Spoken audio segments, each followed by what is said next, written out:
Okay, what is up everybody? I want to try to do this all in one take. This video is mainly for the people who want to get to know me more. It's strictly just going to be a Q&A video. I thought this would be a good opportunity for you guys to get to know me more. So if you have all the time in the world and you want to hear me yap, sit down because there is a lot to talk about. Now, I put up a story poll on my Instagram a couple months ago and I said I was going to do the video and I never did, so I'm doing it now. I also posted up a story yesterday asking for people to send through questions, so I'm going to include both of those questions into this one video. Let's not beat around the bush and let's get right into it. I think one of the questions I get asked the most is, what is the best beginner bike? I hear it all the time. You know, it's get a 650, get a leader bike, get a 600. Now, where I kind of stand in this whole controversial topic is any bike that sits from 125cc all the way to maybe 500. I think that range is a really good range for you to learn your fundamentals, get to know the bike a bit more, understand the mechanics of a motorcycle, and then when you're ready, you can upgrade. I'm not going to get too deep into like the specifics of every model bike because each model has, you know, their pros and cons, you know, seat height, ergonomics, power delivery, and a bunch more. I hope that answers your question, whoever asked. Actually, a lot of you guys asked that. Would you ever do a fan group ride, meet and greet? I don't know. I actually don't think I'm at the level to be that big where I can host like a full fan ride. The most I'd probably ever do in the future is probably a meet. I don't think I could ever do a ride. In my very early days of starting the Inari brand, I hosted 2 rides and they both actually went to shit. I copped a lot of backlash from both rides and not a lot of people actually understand the responsibility you take on when you're hosting a ride, you know. It's not just you organize a meeting point and then you ride from here to here. No, it's like, dude, you are accountable for anything that happens. The reality is, no matter how much you try to tell people not to ride recklessly, no matter how much you try to promote safe riding, at the end of the day, people have free will. And that's exactly what happened in my case. From both of those rides, I pushed like, guys, like this is gonna be a safe ride. There's to be absolutely no reckless riding. And in both of those rides, I believe 2 people crashed, and in one of those crashes, he actually led another person to crash. I copped a lot of backlash from it, even though like, you know, I wasn't the cause of it, but because I was still the person who organized the ride, it all comes back on me, and that's just the sad truth. So I don't think I could ever host a ride again. I think that's just a bit too much responsibility and accountability that I don't think I'm ready for. So not sure when I'll host a ride, but in terms of a meet and greet, I don't think I'm at the level where I can do a meet and greet yet. As much as I appreciate that question, man, like I still think I'm a like fairly small creator. And I only say that because like I compare myself to very bigger fish in the ocean, right? I'm not saying that because I'm not humble in my position. I'm extremely grateful and humble in the position I'm currently in. But I always know that there's always room for improvement. The only person that I'm really going up against is myself. So, but of course, like if I do see you on the road or wherever, I do get a couple of you guys that actually come up to me and say hi, and I really do appreciate that. So I'm always down for that. Thoughts on the stunt riding and the Australian stunt bike life scene? Now, I will say I've only tapped into that scene quite recently. Ever since I did buy a supermoto, I've started to learn a lot more about the stunting culture here in Australia. And from what I can actually see, there's actually a really good culture from every state. But I could be wrong here, but I think Melbourne does have the best stunt scene. I could be wrong. But from what I've gathered and what I've seen online, I think Melbourne's got a really cool stunt scene. Of course, you got Perth, Brizzy, and then Sydney as well. But yeah, I think we have really good potential here in Australia. I just think, you know, it's a bit hard when all these really good stunt riders don't have like social media profiles, and there's nothing wrong with that at all. But it does make it hard to get in contact with them and see their style of riding, you know? And it doesn't help as well that the laws in Australia are pretty strict. Hence why a lot of these guys probably don't have social media accounts, and that is totally fine. You know, I know there's a huge crackdown that's been happening all around Australia, Melbourne in particular, where people have actually been raided for, you know, reckless riding or stunt riding. So just be careful out there, man. Just be careful out there. I do think Australia has a lot of potential. It's growing rapidly fast as we speak. And I hope one day we can actually be known for like the best stunt culture in the whole wide world. What is the best bike you have owned and why? Now, this might come to a shock for many of you guys, but I've owned 5 bikes. Kawasaki ER6N, which was my first bike. Then I got a CBR 650F. And then I got a CBR 650R. And then I got a S1K. And then I got a Honda Grom. And then now I got a supermoto. Sorry, so that's 6 bikes, not 5.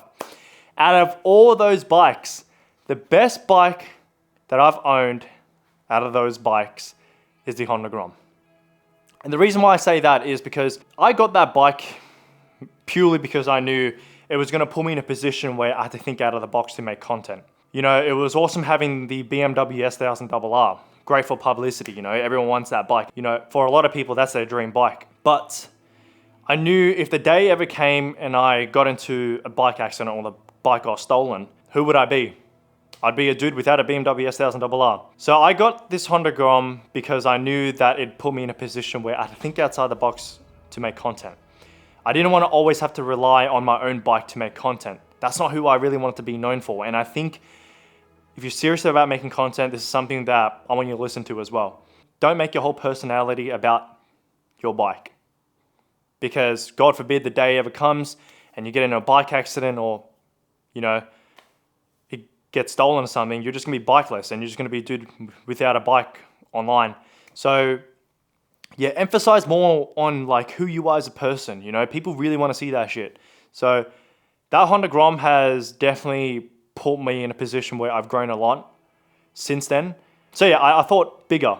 I essentially thought bigger. I was like, you know what? I could get another cool bike, but I was like, man, fuck all that. I ain't gonna use all that power on the road anyway. But you can see like through my content with the Honda Grom, the day I got the Honda Grom, every video after that has been something unique or different. So yeah, that answers my question. I'm sorry if that is a disappointment for you, but the Honda Grom is definitely my most favorite bike. When are you coming back to Brisbane? Now, I get a lot of you guys messaging me about when I'm coming back to Perth, Melbourne, or Brisbane. I will say, out of those 3 cities, I am going to one of them within the next month or 2. I won't say the exact date, but yeah, there you go. There's a little sneak peek. You can only go for one bike for the rest of your life. Go. R1. How did you start social media and build such a following? Much love from the Northern Territory. Yeah, so this whole social media thing actually started back in high school. Pretty much, I got my first bike in high school because I needed a way to get around. I was sick and tired of catching on bus. All my mates were on their Ps, and in New South Wales, you can actually get your Ls at a very young age, 16 and 9 months. So I went and got it. From there, I also got a GoPro, chin mount, started posting some content on my Snapchat story. To my surprise, a lot of people actually did enjoy the content and recommended me to make a proper profile on Instagram. And then from there, it was just a chain reaction of like growth. Every video I would put out, a lot of people would enjoy it and I would enjoy it. So that's kind of how I started social media. In terms of the following, I don't know, that kind of just comes. At the time, I was really just posting videos because I just enjoyed it. I didn't really give a shit about the views and the likes and the followers. Do it because you actually enjoy it and not because you're trying to chase numbers. Because that's just going to make you burn out and not make you want to do this shit anymore. Oh, this is a good question. Do you have to sacrifice a lot to do content? If you're looking to do content and wanting to get into, you know, filming and editing and all that, I really want you to listen to this. Now, there's a huge misconception of how easy this whole lifestyle is. Now, it is very easy. It's very easy in the sense where you don't have to go to a normal 9-to-5 job and listen to some dickhead you don't like, right?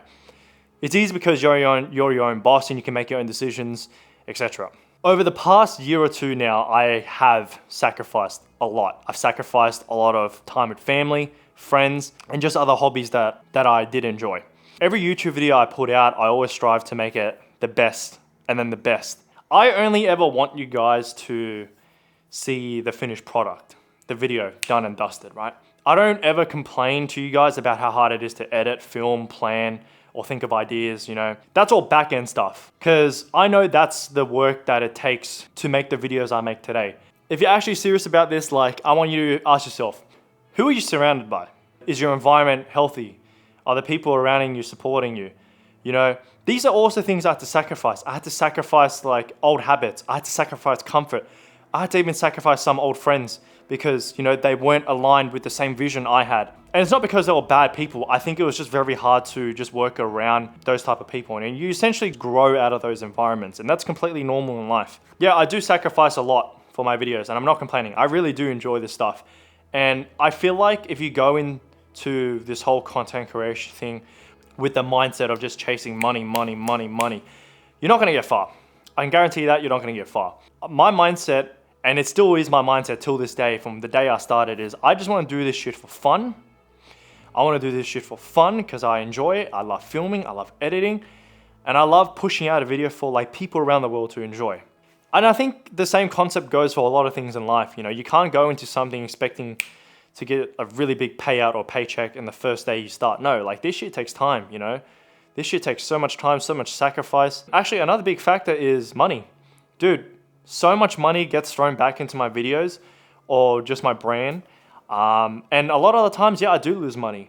But that's okay because I know if I keep going, one day in the future, bro, my whole life's gonna change. And I'll get all that money back. That's fine. I know I'll get that money back. But for now, it's all about investing. Invest, invest, invest. And if it doesn't pay out, don't worry. Take the L. You gotta take that L. Otherwise, you won't get far. You know? So yeah, I do sacrifice a lot, but that's totally okay. Okay, next question. I actually did get a lot of questions similar to this, so let's answer it. How do you work with brands and get opportunities like the Stark one? Now, before you even think about getting brand deals, here's what I want you to do. The brand you're about to reach out to, put yourself in their shoes. If they were to receive an email or a DM from you, do you think you are honestly worthy to work with this brand? Now, I'm not saying this in a way to like just make you look shit and think you're shit. No, I say that in a way like just be honest with yourself. Do you have what it takes to represent this brand? And if you don't, that's okay. That is honestly okay. There's always time to make changes and improvements. If you do think you're okay, send them an email, DM them, just reach out. But you can't be afraid of rejection. You can't be afraid of rejection. The moment you are scared of rejection, you're never gonna get opportunities, and that's just the hard truth. You have to be okay with taking L's. These L's are probably the best thing that can ever happen to you. You know why? Because you actually grow stronger as a person. The more times you get rejected, the easier rejection becomes. You're literally bulletproof. And in the future, this is actually gonna make you a stronger person, not just in the line of content creation, but as a person, this is gonna make you stronger. In terms of the Stark thing, I've been doing content for like 3-ish years now. Like, this isn't something that just came out of fucking nowhere. Like, dude, I worked my ass off to get to where I'm at today. Having a good online presence is also gonna help you get brands reaching out to you. So there's an inbound and then there's an outbound. You know, you reach out to brands or brands can reach out to you. The main thing I want you to focus on is having a really, really good online presence. What made you get into the YouTube or social media scene as a whole, and what's the goal? Now, I've already kind of answered this question, but I just want to answer the last bit, you know what I mean? What is the goal or the end goal? My main goals are definitely to be financially stable. I want to live on a farm. Like, dude, I think that's like a huge dream of mine. I couldn't care to live around the suburbs or the city. I want to live out on a farm, big property, you know, all this land I can do whatever the hell I want on. But before I do any of that, I have said in videos that I've made a long ass time ago that my main goal is to make sure that my family is also financially set, especially my mum. Like, this is a huge goal of mine. You know, a lot of creators nowadays, like, they let money get to their head and, you know, they forget where they came from and they forget their roots. It's so important to keep yourself grounded and know where you came from and support the people that, you know, loved you and put all their sweat and tears to bring you up to the person you are today. Do you think full-time bike content is doable in Australia with all the new rules on socials? Dude, 100%. 100%, dude. And I know the guy who actually asked me this question as well. He's a really good guy. So I know he's probably watching this right now. Like, dude, 100% is so doable. I only know a couple other guys in Australia who are actually doing this full time as well right now. And obviously the more you see it, the more you realize like, dude, this is possible, it's doable, it's so realistic, right? And I get what you mean with all the rules and regulations on the stuff online at the moment. And that's why I've kind of refrained from posting all the old stuff that I used to post back when I lived in Brisbane.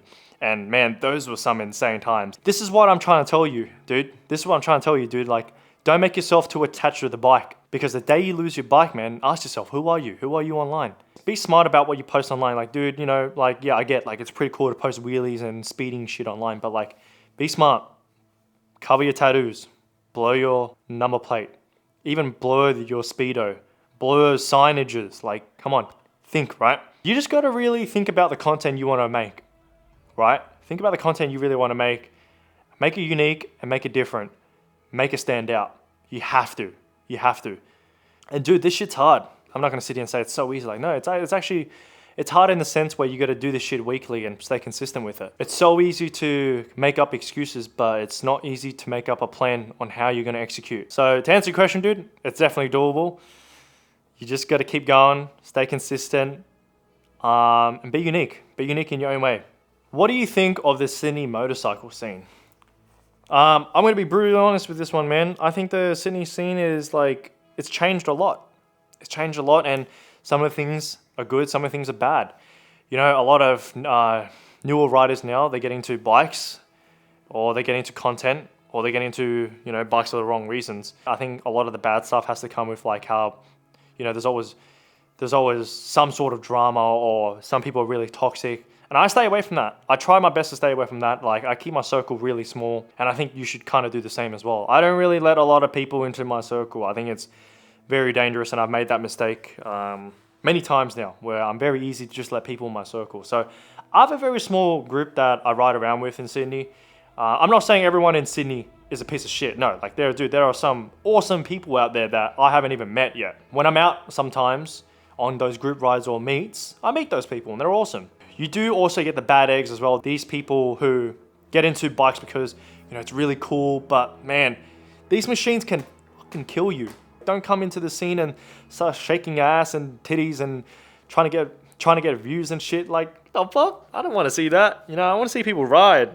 I actually want to see people ride. I love that. I love seeing people ride, man. I love seeing that content. I don't think there's an issue with people posting content or wanting to record their ride and posting it on social media. I think that's fine. What I do think is wrong is when people use that to their advantage and think they are better than other people because they have like a certain following, or because now they've realized like, oh my God, I'm getting all these numbers, these likes, these views, these followers. Like, dude, I'm superior. No, you ain't. You ain't shit, mate. And unfortunately, those type of people do put a bad name on, you know, creators who, you know, are real nice, real humble. Like, dude, I know so many creators who are really nice in the scene, and thumbs up to you guys. Keep doing what you're doing. I see it. That's why a lot of people now have issues with like content creators and people going out to film content. I think it's, dude, be honest with me right now. A lot of the friends you now know, you probably wouldn't have known if social media wasn't a thing. So please do not complain about how social media has ruined the bike life scene as well. No, social media hasn't ruined it. It's certain people who have ruined the bike scene. If you crash a car into another person, do you blame your car or do you blame yourself? Do you get what I'm saying? So yeah, social media is a really powerful tool. If you use it correctly, it can serve you really well and others really well. And I do think a lot of new riders are getting bikes nowadays, not knowing what they're actually getting themselves into. I'm not going to sit here and say I wear proper gear all the time. I don't. But I will always vouch to always wear gear. I think that's super important. I know I'm not the best example, but there are a lot of creators out there, big creators who do wear their gear and vouch for it, and I'm always going to stand by that for sure. There are plenty of establishments and programs in Sydney alone that can help you build your riding skills. You know, the CSS, I've done a couple of days with CSS already. You know, there's actual track days, stand upright, I think that's what it's called. They actually have courses as well and programs where you can actually go and practice your skills to get better at it.